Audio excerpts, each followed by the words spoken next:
The new Formula E season is just around the corner. With only a few days left until the teams hit the track in Valencia for pre-season testing, it's time to get up to speed on what's new for Season 9.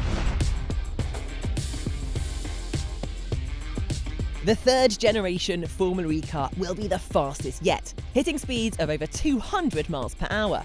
It will also be the most efficient Formula racing car ever, with 40% of the energy used within a race coming from regenerative braking, thanks to dual front and rear powertrains. Its electric motor will deliver a whopping 95% efficiency, and the car itself will be smaller and lighter, which the drivers say will result in more overtaking and greater manoeuvrability around the tight and twisty city circuits that have become a Formula E trademark. Speaking of circuits, there are some new additions to the calendar for next season. Alongside old favourites like Mexico City, Rome and Monaco, Formula E will race in 4 brand new locations in 2023, starting with Hyderabad in India on the 11th of February. 2 weeks later, on the 25th, we'll head to South Africa's oldest city, Cape Town, before hitting the vibrant streets of Sao Paulo, Brazil on the 25th of March. Then, on the 24th of June, Formula E will return to the USA, specifically the beautiful state of Oregon, for the inaugural Portland E-Prix. The start of the new Gen 3 era will deliver one of the biggest reshuffles of teams and drivers since the series began. Jaguar TCS Racing will be the only team to retain both of its drivers in 2023, with Mitch Evans and Sam Bird staying put. Andre Lotterer joins Jake Dennis at the now Porsche-powered Avalanche Andretti. Meanwhile, Season 6 champion Antonio Felix da Costa has been secured by Tag Heuer Porsche to replace Lotterer at the German squad, partnering Pascal Wehrlein.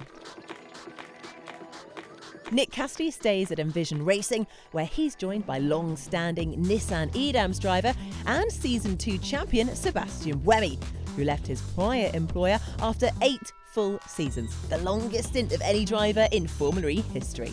The Envision car will be powered by the Jaguar powertrain for Season 9.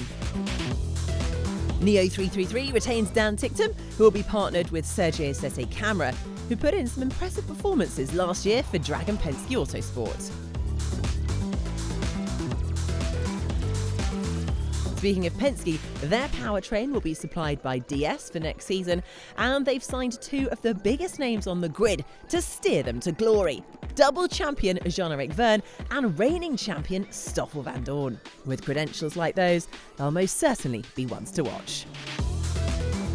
It's an all-new lineup at Nissan, with race winner Norman Nato teaming up with French-Argentine Sacha Fenestras, who stood in for Antonio Giovinazzi and Seoul in the last race of Season 8. Mahindra Racing will be fielding 2 experienced winners in Oliver Rowland and Season 3 champion Lucas Di Grassi. Formerly known as Rocket Venturi Racing, Maserati MSG Racing begins Season 9 with Max Günther and Eduardo Mortara behind the wheel. One of the most successful teams in Formula E history, AB Sportsline, returns to the grid in 2022-23. And they've brought Spanish brand Cupra along with them.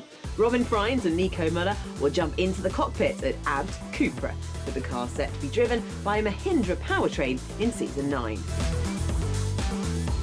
And finally, we have Neom McLaren, who've taken over the championship-winning Mercedes EQ team for 2023. They've signed the highly rated René Rast alongside Formula E rookie Jake Hughes.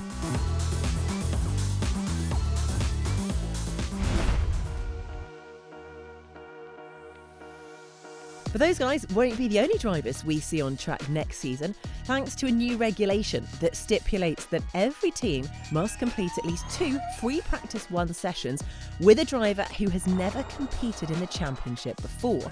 The rule aims to give up-and-coming drivers the chance to experience the unique qualities of Formula E racing and to contribute to the progress of the team. Rather than 45 minutes plus 1 lap, races will now be run to a set number of laps. And to maintain consistency with this change, safety car and full course yellow interruptions to racing will be compensated by added laps, replacing the added time rule.